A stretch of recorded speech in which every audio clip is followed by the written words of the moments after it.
Sir நீங்கள் எப்போ பாரு முதல்ல ஒரு விமர்சனம் பண்ணிகிட்டே இருக்கீங்க. ஒரு பார்வையற்ற ஒரு பெண் வந்துட்டு எங்கள் அம்மா இறந்துட்டாங்க, எனக்கு ஒரு வேலை போட்டு கொடுங்க அப்படின்னு சொல்லிட்டு முதல்வர்கிட்ட கோரிக்கை வச்சாங்க. உடனே முதலமைச்சர் அதே அப்பாயின்மெண்ட் ஆர்டர்னு சொல்லிட்டு வேலை போட்டு கொடுத்துட்டோம். இது மாதிரிலாம் பண்ணியிருந்தா மனசார வாழ்த்துறதுக்கு எனக்கு எந்த தயக்கமும் கிடையாது தம்பி. நான் அதிமுககாரன் கிடையாது. திமுக எது செஞ்சாலும் தப்பு சொல்கிறதுக்கு, புரியுதா? பண்ணாங்கன்னா சந்தோஷப்படுவேன். தென்காசியில் ஒரு மோசமான விபத்து, 8 பேர் உயிரிழந்தனர். அதில் உயிரிழந்த பெண்ணோட மகள் பார்வை திறனற்ற ஒரு பெண்ணு, கீர்த்திகான்ற பெண்ணு. அந்த பெண்ணுக்கிட்ட முதல்வர் தொலைபேசியில் பேசினதாக செய்தி வந்துச்சு. வேலைவாய்ப்பு வேணும்னு கேட்டாங்க. உடனடியாக வேலைவாய்ப்பு வழங்கப்பட்டதுன்ட்டு செய்தி வெளிவந்தது. தென்காசி மாவட்ட ஆட்சியர் அந்த பெண்ணுக்கான வேலைவாய்ப்பு ஒப்பந்தத்தை கொடுத்தார் என்ற செய்தி குறிப்பே வெளிவந்தது. என்ன வேலை சொல்லு? என்ன வேலை? அந்த பெண்ணோட கல்வி தகுதிக்கு ஏற்றார் போன்ற ஒரு வேலையை கொடுத்திருந்தால் நான் மனதார வாழ்த்தியிருப்பேன். அந்த புள்ள படிச்சிருக்கிறது MA BEd, பார்வை குறைபாடுடைய மாற்றுத்திறனாளி, டேட்டா என்ட்ரி ஆப்ரேட்டர் வேலை கொடுத்துருக்காங்க. நான் இந்த வேலையும் குறைத்து மதிப்பிடல.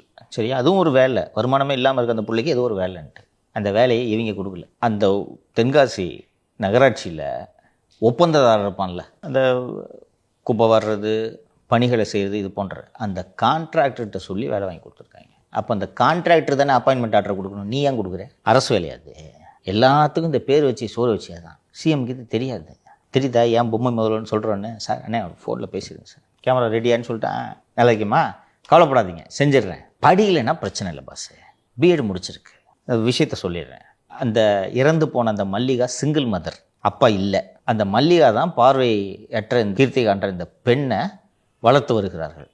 அம்மாவும் இறந்துட்டாங்க. கண்ணு இல்லாமல் இந்த பிள்ளை என்னப்பா பண்ணும்? BEd படிச்சிருக்கு. விதிகளை தளர்த்தி ஒரு அரசு வேலையை வழங்கினாலும் உங்களுக்கு என்ன கெட்டு போச்சு? மற்றவங்கலாம் இல்லை அந்த பொண்ணுக்கு நீங்கள் வேலையை கொடுக்கக்கூடாதுன்னு போராட்டம் பண்ண போகிறாங்களா? நீங்கள் பண்ணுங்கள். இதை பண்ணிவிட்டு விளம்பரத்தை என்ன சந்தோஷமாக வாழ்த்துறேன். நீங்கள் நல்லது பண்ண நாங்கள் பேசுனதில்ல. ஏன்டே அவன் முனிசிபாலிட்டி கான்ட்ராக்டர்கிட்ட டேட்டா என்ட்ரி ஆப்ரேட்டர் சரி பண்ண, அவனுக்கு கான்ட்ராக்ட் முடிஞ்சு போச்சு, எப்படி முடிய போகுது 4 மாதம் கழிச்சு? அந்த பொண்ணுக்கு வேலை, இந்த முனிசிபாலிட்டியில் வேலை இருக்கிற வரைக்கும் தானே கான்ட்ராக்டருக்கு வேலை. அந்த கான்ட்ராக்ட் முடிஞ்சு போச்சுன்னா எதுக்கு இந்த பொண்ணை வேலைக்கு வச்சுருக்கணும்? இந்த கான்ட்ராக்டர் கொடுக்குற வேலையை கலெக்டர் எதுக்கு இஷ்யூ பண்ணுறாரு? எவ்வளோ ட்ராமா போடுறாங்க தெரியுதா? நான் கூட நினைச்சு சந்தோஷப்பட்டேன் சார், ஏதோ நல்லது பண்ணிட்டாங்க. நான் இந்த நிகழ்ச்சியின் மூலமாக பள்ளிக்கல்வித்துறை அமைச்சர், எனது நண்பர், அவரும் ஃப்ரெண்டு தான், எனது நண்பர் திரு அன்பில் மகேஷ் அவர்களுக்கு கோரிக்கையாகவே வைக்கிறேன். அவர் நினைத்தால் ஒரு உத்தரவில் இதை செயல்படுத்த முடியும். அவருக்கும் சந்தோஷமாக இருக்கும் இந்த பொண்ணுக்கு ஒரு வேலை கொடுக்கறது, நமக்கும் சந்தோஷமாக இருக்கும். இதை செஞ்சுக்கிட்டு நீங்கள் விளம்பரம் தேடிக்கிங்க. நான் மனசார நிகழ்ச்சியிலே வாழ்த்துறேன். திரு மகேஷ் அவர்களுக்கு கோரிக்கையாகவே இதை வைக்கிறேன். ரொம்ப வருத்தமாக இருந்துச்சு எனக்கு. இன்றைக்கி அங்கேருந்து ஒரு நண்பர் கூப்பிட்டு சொன்னார், அண்ணே கவர்மெண்ட் வேலைலாம் இல்லைண்ணே. ஆமாப்பா பார்த்தேன்ப்பா, ஏதோ சிஎம்லாம் பேசுகிறேன். ஒன்றுமே இல்லைண்ணே, கான்ட்ராக்டர்கிட்ட சொல்லி ஒரு டேட்டா என்ட்ரி ஆப்ரேட்டர், கான்ட்ராக்டர் தானே அப்பாயின்மெண்ட் ஆர்டர் கொடுக்கணும், கலெக்டர் எதுக்கு நான் கொடுக்குறாரு? இதுதான் இவங்க அரசு நடத்துகிற லட்சணம், வெறும் விளம்பரம்ப்பா. மாற்றுத்திறனாளி போகிறாங்க சார், 3 மாதமாக தாய்மலர் திட்டத்தில் அந்த ரேஷன் பொருட்கள்லாம் வீட்டுக்கே வந்து கொடுக்கணும்ல அந்த மாற்றுத்திறனாளிகளுக்கு, வர முடியாதவங்களுக்கு, முதியவர்களுக்கும் முதியவர்களுக்கும் மாற்றுத்திறனாளிகளுக்கும் போய் கொடுக்கவே இல்லை. 3 மாதமாக வரவே இல்லை, அவங்க வராங்க அப்படின்னு சொல்லிட்டு ஓப்பனிங்கோட சரிப்பா. இந்த இம்ப்ளிமெண்டேஷன், லாஸ்ட் மைல் கனெக்டிவிட்டி யாருக்கும் முனைப்பு இல்லை. நான் ஏற்கனவே சொல்லியிருக்கேன், ஒவ்வொரு திட்டத்தையும் ரிவ்யூ பண்ணணும்.